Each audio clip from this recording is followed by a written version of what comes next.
Michael exclaimed. Googa! My one-year-old brother David said. We're moving to Springfield, Illinois. That's great, Dad. Now I can have all my friends over and we'll be in my new room, Michael said. No, actually, honey, my mom said, you'll have to make new friends because Springfield is far away. Michael started sobbing and crying. I just sat there, still absorbing the news. Then the pain started creeping in. There was a knot in my throat, but I couldn't cry. I was the big sister and the role model. I strongly held it in, even though inside my heart was breaking. I was going to lose all of my friends and move away from most of my family. I didn't think I could survive through all that at one time. But in the end, I did. I found solutions to all my problems. I found wonderful new friends here and kept in touch with the old ones. We all love our new house. Plus, we discovered that we do have relatives in Springfield, the Dent family. A year later after we moved, my grandparents moved from Houston to Springfield, Illinois, so that was more family. All in all, Springfield has been a wonderful journey for the whole entire family. When I moved, it was probably the biggest change in my life. I moved from Kansas City 2 years ago when I was 10. Although I knew a year in advance, I took it very hard. Even though there were hints, like new address cards and my dad saying he needed more sleep, I thought we were moving into a house that was close by, not out of state, and into a place where I had no friends and had to make new ones. It was hard to move, but fortunately, I got to spend the summer in Kansas City. Although I almost forgot I was moving, I didn't. It was my last chance to play with all my friends and to play in my backyard, which was very special to me because it contained a log cabin which my dad had built. Finally, the day came. I wanted to cry and run away, but I did not.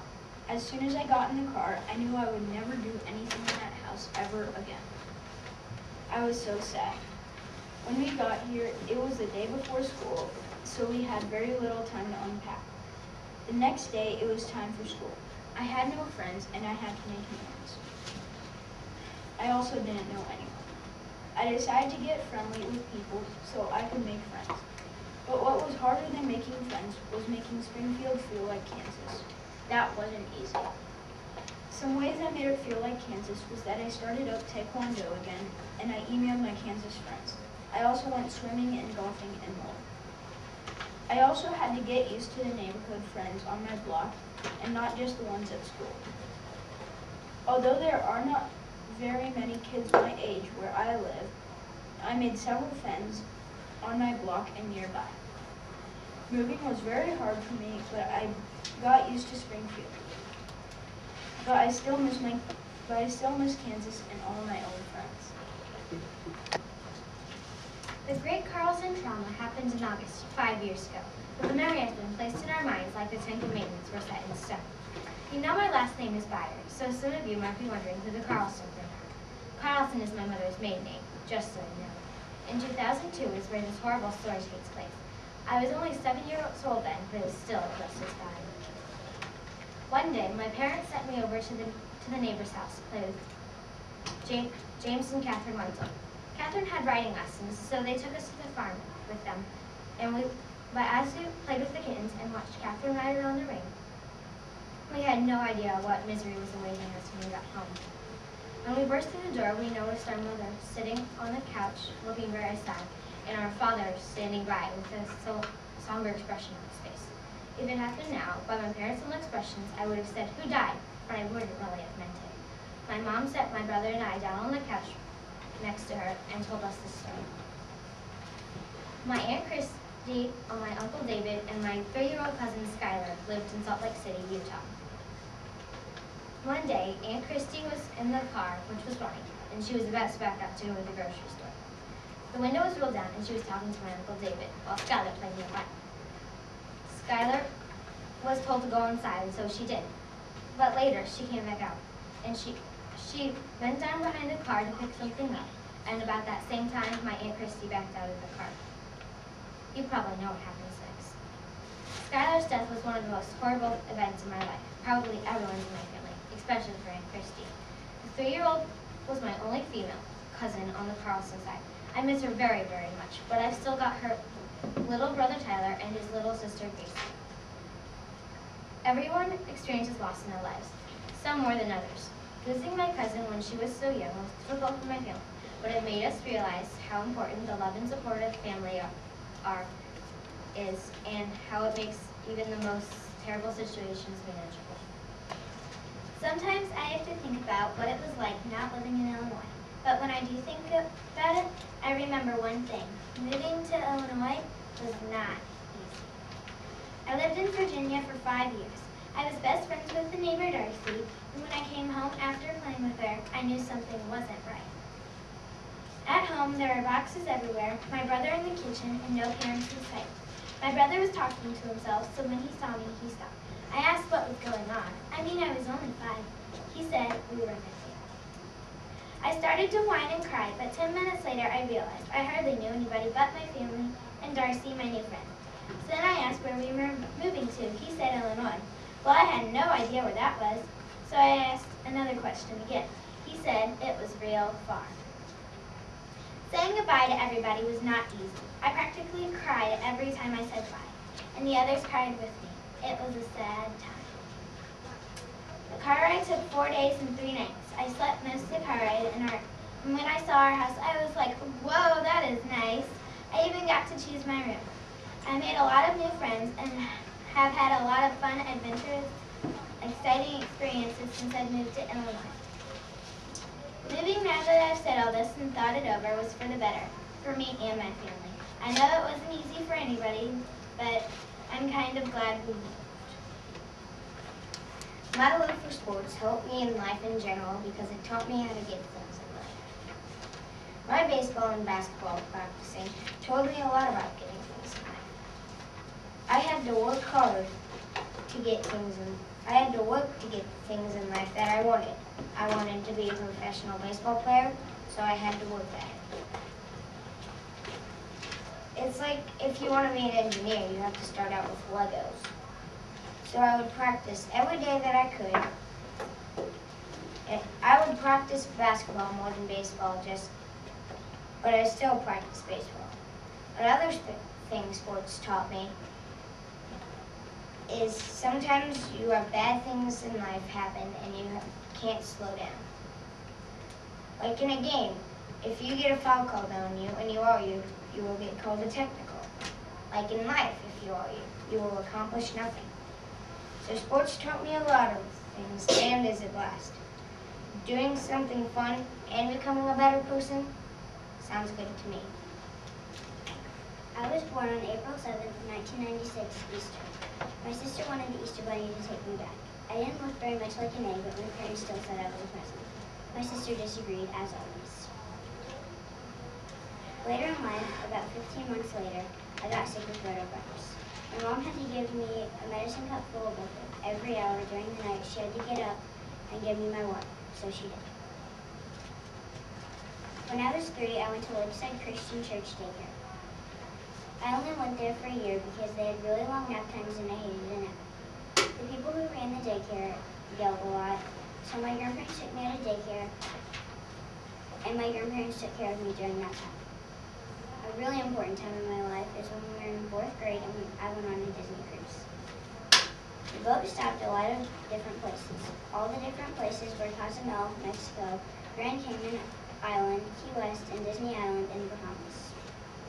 On one excursion we went on, we got to swim with stingrays. We also got to feed them cut up squid.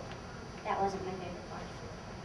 When all the food was gone, they were circling on the bottom of the sandbar looking for extra food, and one swam right under my feet. I was done with stingrays after that. After school was out for 4th grade, we went to the Alden Resort in St. Pete's Beach, Florida. Since we were there when a big tropical storm came, lots of stuff washed up on the beach, and my sister and I found a baby octopus. We took it to show my mom, and it squirted ink on her. She wasn't very happy because we had just come back from eating, and she was in nice clothes. So we took the octopus back to the ocean and let him go. So that was my life, and that's how my family greatly influenced me. Nobody can remember the baby days but parents. Family is always there for you when you want to know what you did as a baby or any other time you need help. From when you're sick to when you're old, they're always there for you. first time I had chicken pox. I woke up Christmas morning itching, and unfortunately it turned out to be chicken pox, which ruined my Christmas. I got itching cream on the spots and open presents, but when we had to go to church, I had to stay home. I was sad, but my mom volunteered to stay home too, while my dad and grandma went to church. After that, all I can remember is opening the presents my dad brought home, and that the chicken pox were gone the next day. But I will never forget what my mom did for me that day. Speaking of parents, they don't seem to cry a lot, but sometimes they need comforting too. When I was 4, in 2000, a horrible thing happened. My mom's mom died. I knew very little about her, and I had only seen pictures, but she knew me. I didn't know what happened until the funeral in California, but I comforted my mom anyway, because that's what families do, look out for one another. A new addition almost came to our family when I was 3. Clara, an unborn baby that died of a miscarriage. I don't remember, but my parents told me 7 years later, when I was 10. But a permanent addition came later. Heidi, my once cousin, was 11 and 4 years older than me when I met her. We were at my aunt and uncle's house visiting California when the doorbell rang, and naturally excited, I answered it to find a strange girl whom I assumed to be another cousin's friend. I soon found from my parents that she was my cousin. Much later, I learned her mom couldn't take care of her and that she had been in other foster families.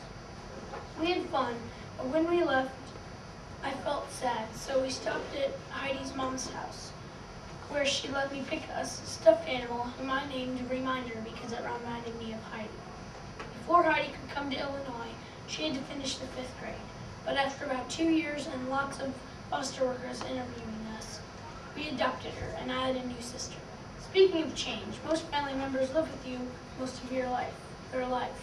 But my dad's mom had to move to the Auburn nursing home, and now we pick her up for church every Sunday. I think she's adapted pretty well. To write about all my family members would take millions of pages, so as I hope you have heard, my life theme centers around family.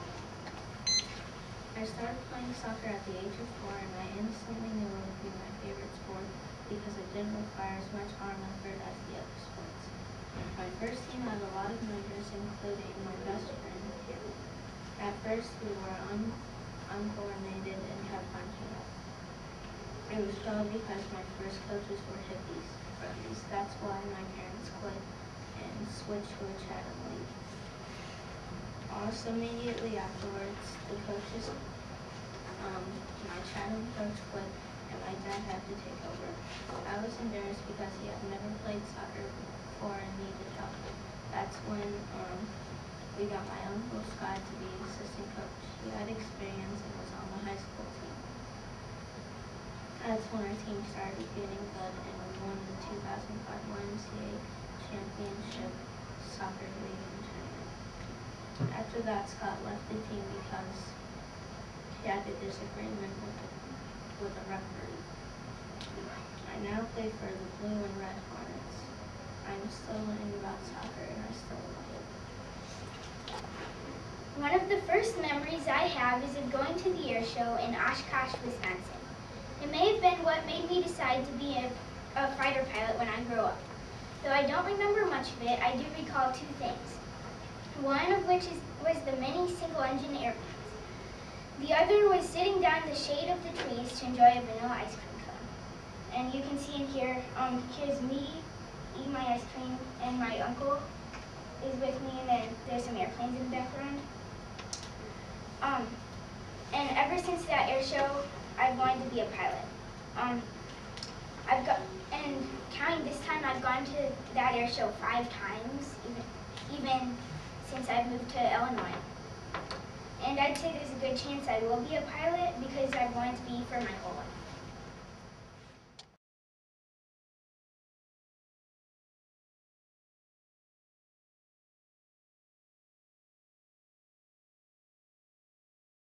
Than they were, the nuts are getting brown.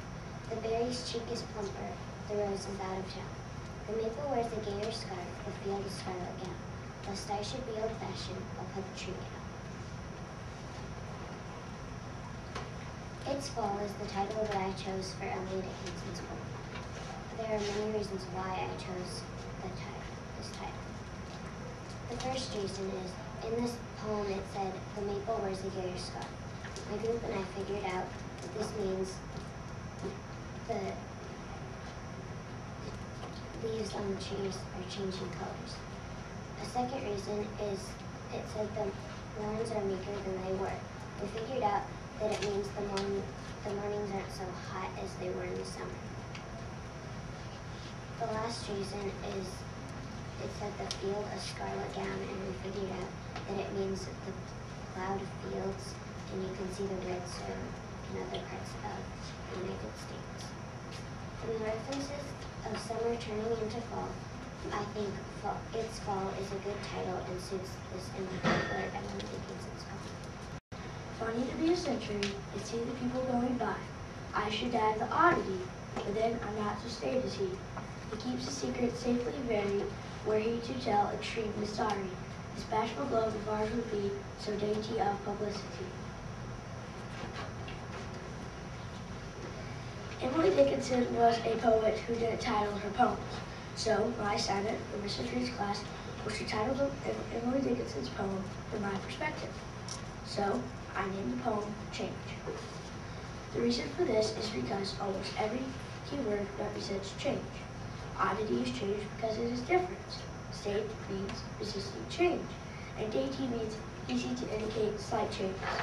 Another reason I chose change as the title is because the main idea represents changes in centuries. I think change is the best title and the most common definition for this poem. Funny to be a century and see the people going by. I should die of the oddity, but then I'm not so staid as he. He keeps a secret safely buried, were he to tell extremely sorry. This bashful globe of ours would be so dainty of publicity. I named my poem The World Stays Silent, and this is why. Since the earth has seen everything, but it doesn't tell us what, that means it will stay silent forever. Also, many things can happen in a century that the earth doesn't tell us about, such as the earth never told us about how Emily Dickinson thought, or else we'd fully understand her poems. And poets wanted to try to keep you thinking about their poems. Maybe that's why she didn't title it. She wanted to keep you thinking about what the poem meant and then title it. I in the poem could be any person because people always change. He in the poem could be the earth because the earth doesn't really change. And the earth would tell you nothing about a special place even when you're standing on it. That's why I think The World Stays Silent is a good title for this poem. It sifts from wooden sleeves. It powders all the wood. It fills with alabaster wool, the wrinkle of the road. It makes an even face of mountain and of plain, unbroken forehead from the east unto the east again. It reaches to the fence. It wraps it rail by rail, till it is lost in fleeces. It flings a crystal veil on stump and stack and stem, the summer's empty room. Acres of seams where harvests were, recordless but for them. It ruffles wrists of posts as ankles of a queen, then stills its artisans like ghosts, denying they have been. My assignment was to title a poem by Emily Dickinson, so I titled that poem. I titled that poem A Winter Scene. Why? Because I could see lots of snow in many of the poem's lines, such as these lines. It ruffles wrists of posts, and it powders all the wood, and it flings a crystal veil. Those lines I could see snow, and snow is in winter most of the time. So that's why I titled it A Winter Scene. There were many words in Emily Dickinson's poems that we did not know in our group. So with her incredible vocab, and that she lived a long time ago, there are many words that we had to use and look up in the dictionary, but we liked the poem anyway. It sieves from leaden seams, it powders all the wood, it fills with alabaster wool the wrinkles of the road. It makes an even face of mountain and of plain, unbroken forehead from the east and to the east again. It reaches to the fence, it wraps it rail by rail, till it is lost in fleeces, it flings a crystal veil. On stump and stack and stem, the summer's empty room, Acres of seams were harvested, recordless but for them. It ruffles wrists of posts, has ankles of a queen, then it stills its artisans like ghosts, denying they have been. I chose the title Falling Crystals for Emily Dickinson's for 3 reasons. After I read this poem, I thought of it describing crystals. It also mentions crystal veil in the poem. When I thought of that, I thought of a blanket of snow. My group and I saw some examples in the poem, such as summer has no room, it powders all the wood, and it makes an even face. Some adjectives I think about when I hear the word crystal or snow is cold, sharp, veil, they glisten like snow, and they help give the reader a clue about snow. When me and my group first read this poem, we didn't know it was about snow, so that's why I think it will give the reader a clue. My third reason is how I chose the word falling. When I see snow in my mind, I picture it falling, not just laying on the ground. And I hope that falling will give the reader an image also. The title Falling Crystals is so good, I'm surprised Emily Dickinson didn't title this herself. The moons are weaker than they were, the nuts are getting brown, the berry's cheek is plumper, the rose is out of town. The maple wears a gay scarf, the field a scarlet gown. Lest I should be old-fashioned, I'll put a trinket on. I named this poem Fall's Coming because all I think about in this poem is fall. In fall, I see leaves of all colors and falling to the ground, people raking them up. And in this poem, Emily Dickinson writes that the nuts are getting brown, which fall to the ground and become seeds for new trees, or food for the squirrels that store them away for winter. And when it says the roses are coming out of town, it means that because it's been so cold, they've died away, but they always come back in the spring. Next it says the berry's cheek is plumper, and since they've been growing all summer, they're ready to be picked so we can eat in the winter. And in the fall, usually farmers plow sod that sometimes turns a scarlet in some places.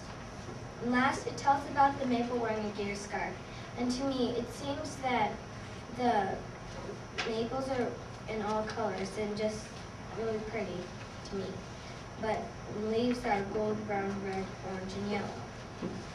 But to tie it all together, and this poem makes me see signs, making me think of fall, and that's why I chose Fall's Coming. It sifts for leaden sieves, it powders all the wood.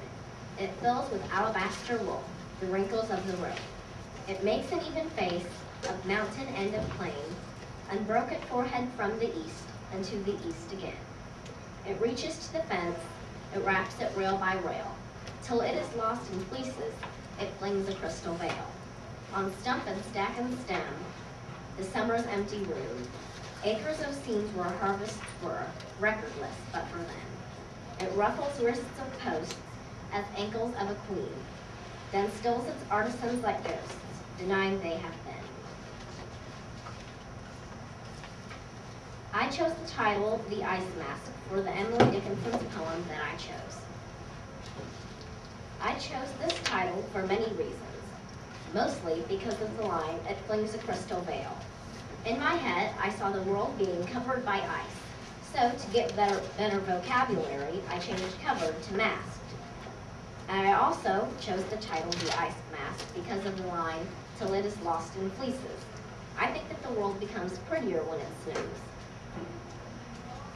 I think it's more beautiful than it was just all brown.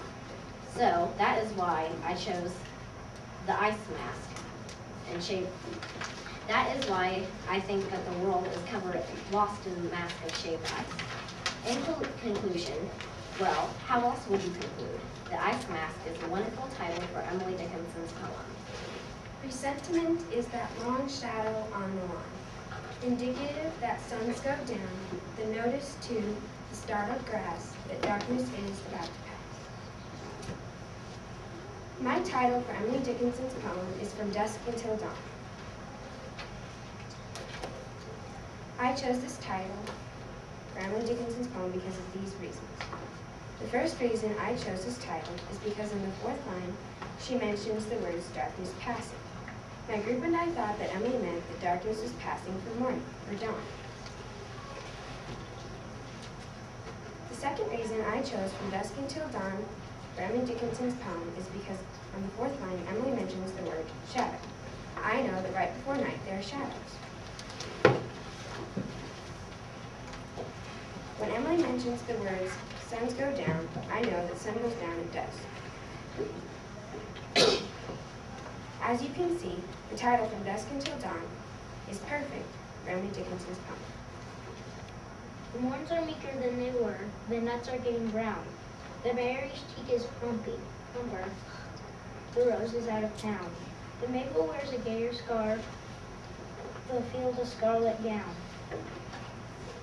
Lest I should be old-fashioned, I'll put a trinket on.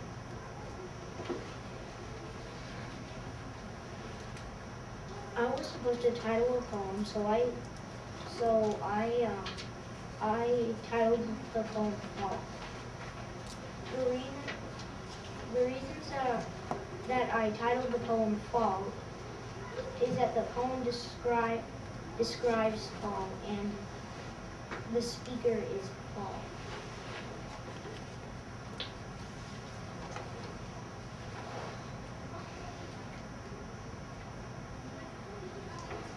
Emily Dickinson. I could tell that Emily Dickinson liked fall because she described it colorful, and that is why I named the poem Fall. Presentiment is that long shadow on the lawn, indicative that suns go down. The notice to the startled grass that darkness is about to pass. Emily Dickinson didn't title her poem, so Mrs. Reed gave us an assignment to write a title for a poem. So I titled my poem Sunset Till Sunrise. One reason is because in our group we figured out that when it says suns go down, it's going to be sunset. And then another reason is because when the darkness is going to pass, our group, we thought it would be sunrise. And that is why I think Sunset Till Sunrise is a good poem. Presentiment is that long shadow on the lawn, indicative that the suns go down. The notice to the startled grass that darkness is about to pass. My title is Presentiment Shadows. I picked this title because I think it really fits the poem a lot.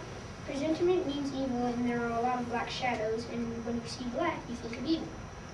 I also think so because when you read the poem, it talks a lot about the dark. I also think that Emily Dickinson really expresses her feelings about the dark. To sum up, I think that I picked a fitting title because Emily Dickinson expresses her feelings and these shadows are presentiment things. Funny to be a sentry and see the people going by. I should die of the oddity, but then I'm not so staid as he. He keeps his secrets safely buried. Were he to tell, extremely sorry. The bashful glove of ours would be so dainty of